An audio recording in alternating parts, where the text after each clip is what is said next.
जो आपका क्वेश्चन है एक्सरसाइज 3.5 का है, क्लास 12th मैथमेटिक्स।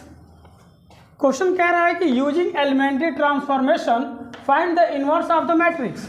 तो अभी हमने इस एक्सरसाइज का पहला क्वेश्चन आपको कॉलम मेथड से सॉल्व करके दिखाया है।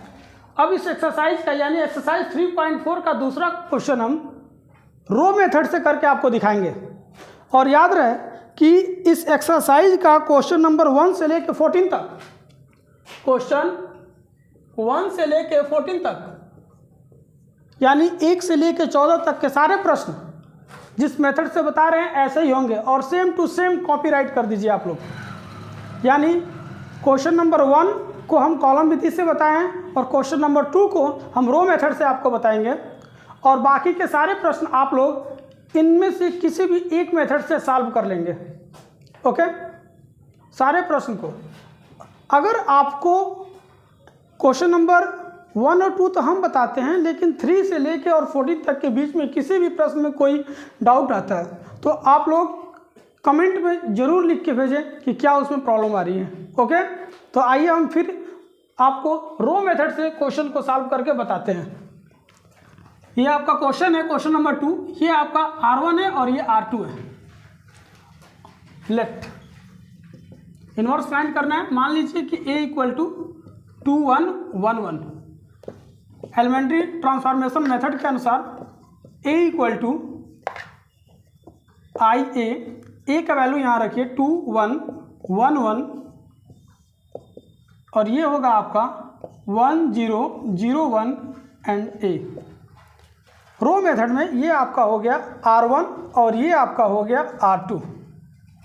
अब आप लिखेंगे R1 = R1 - R2।